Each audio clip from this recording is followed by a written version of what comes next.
Данияр ажыкенин зекетинен ушу апаларга уй алып берди элек. Комментарийге жазыптыр. Туса келип тартып берип койгулачы депчи. Караңыздар, баягы уй тууптур туугандар. Мага да кызык болду ушу кандай туудурушуп алуу экен, торпогу кандай туулуу болду экен деп. Мына торпокто караңыздар. Ургачы торпок туулуптур. Сонун кылып чирмейди ороп коюштур мынакей. Сонун сүйкүмдүү торпок экен. Короонун ичи жылуу экен. Акырларын салып, сонун кылып багышып атыптыр. Чөптөрүн дагы мынакей чүрүшүп атат, жазга чейин жете турган кылып. Данияр ажыке чөбүн да алып берди. Мына эсен тактыр Алла ыраазы болсун. Өзү чөбүн ташып келип, кызмат кылып. Апа кандайсың анан? Уй тууптур. Уй жоош экенби, теппейт экенби? Сонун экен. Нурбек байке сүт ичип эле жыргап калды. Ыч теппейт, чоочубайт, сонун экен. Биз ошол комментарийге жазышыптыр да кандай тууду тартып берсеңер деп. Нурбек байке сүт ичип атканын тартайлычы. Кана бисмилла. Уыз каймактан ооз тиеличи. Нурбек байке. Каймак жеп эле, сүт ичип эле. Челектеп коюп алып ичип аткансыз го бери кетип эле. Жакшы. Уусу таркап калдыбы? Таркап калды. Но суукта ушүгөн жоксуздарбы? Уй торпок ушүгөн жокпу? Жакшы эле туудуруп алдыңыз. 5 күнү түндө саат 3-тө. 2:30 чыктым, уже чыксам уже башынан мына эки курагы чыгып, тумшугу бут эки буту чыгып калыптыр. Анан унчуккан жокмун, буну эми турмушпайын суукта деп, өзүм нары басып, бери басып чыдабай. Эне кандай төрөсө ошондой эле болду мага.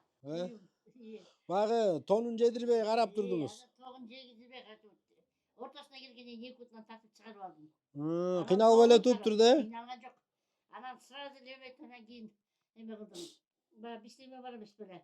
Уйду нече туз менен жуусаң кезилбейт, жарылбайт деген сөздөр кыргыз немесинде жылуу суу менен жуудум. Анан аркасынан жылуу суу менен туз эметип туруп, жылуу суу менен эметип чөйүн түшүрүп алдым. Чөйүн түшүрүп, сразу алып таштадым. Чөйүн жегенде сүт чыкпай калат.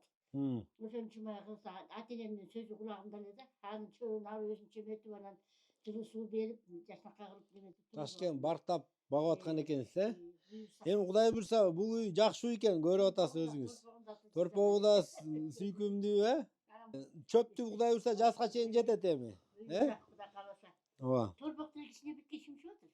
Ужеби? Тың экен го жаман, Апа же торпогу чөп жеп атыр го дейт, койчоңумду көрөйт. 10 күнгө чейин жебейт го десем эле, бирок башында айтканда эле оозуна чөптү салып алып чайнап жеп атыр. Жакшы экен. Уйун энесиндей татат окшойт. Жакшы уй болот Алла Кудай буйрса. Анан эми бир буту көтөрүп койгон жок. Ооба, жоош экен. Жоош, аябай жоош. Эмчеги да жумшак. Быштагын 1,5 литр быштак бышырдым, самат жаматма кичине бир оз тийгиздим. Түшүрдүм. Пайгамбардын немелерин баарын. Жакшы. Эме болсун деп. Эми Кудай деп эми намазды баштаңыздар эми. Нурбек байке да басып калыптыр, Кудай буйрса. Намазды жаттап, намаз окуп, сүйүнүп атабы? Мен эмес, мындай эле элим сүйүнүп атат. Ой, комментарийде бүт эле сүйүнүшүп силерге дуа кылып атат, Кудай буйрса. Россиядан соседим угуп калыптыр баары. Ой, башка уйлап отурсуз. Куттуктайм деп баары эле койду. Жакшы болуптур. Эми менин оюмча бул уй кеминде 10 литр сүт берсе керек. 1-2 литрин ичип, калганын бир 7-8 литрин сатып немесеңиздер, күндө баягы кант чайга жетип турат. Ооба, эми сүт көбөйөт Кудай буйрса. Анан анча-мынча желпим. Ооба. Баласынын только саат эле ичип неметип. Ооба, баласына мындай эле челек менен берип коюңуздар, а то көнүп алат. Өзү ичип калды. Жакшы болуп көндүрүп атыптырсыз да. Бир эле жолу кол менен эметип койдум болду. Акылдуу торпок экен, уй да акылдуу уй экен, жакшы уй экен. Мактанбайын, кагыларым Кудай шүгүр.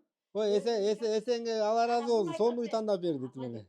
Мен жетти, крупскада иштеп жүргөндө апа, аябай эмгиз элем дейт. 5 күн 6 күнчө кол менен иштелип, калпайт багыз чапат.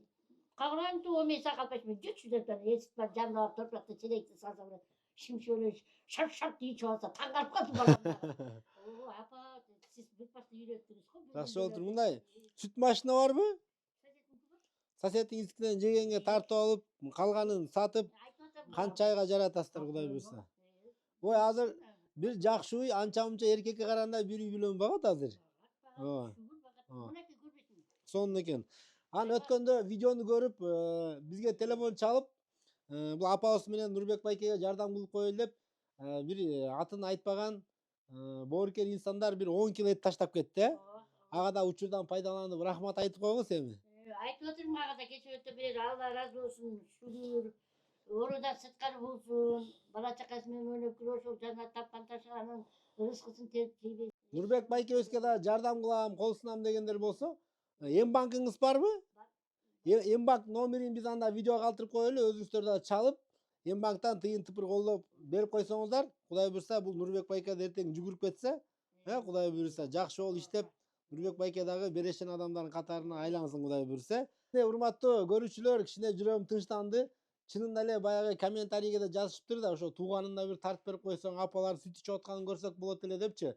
Мага да кызык болду чынындачы. Кандай туулду, кандай чөбү кандай болуп атат, кече бүгүн аябай күн суук болду, кандай болушуп атат депчи. Мына Кудай буйрса баары жакшы. Тууганда эле ошо түндө тууганда эле таң атпай неме кылып турган эсеге чалдым. Сени кагылып кетейин балам, сүйүнчү дедим. Жакшы болду. Чочуп кетти окшойт. Уйкуңду буздумбу балам десем, жок, бузган жокпа дедим. Болду.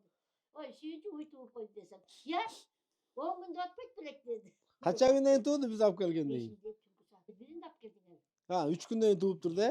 Жакшы болуптур. Урматтуу мекендештер, менин дагы баягы максатым муктаждарга баягы даяр эле балык бере бербей, кайырмак берип үйрөтүш керек деп атам да.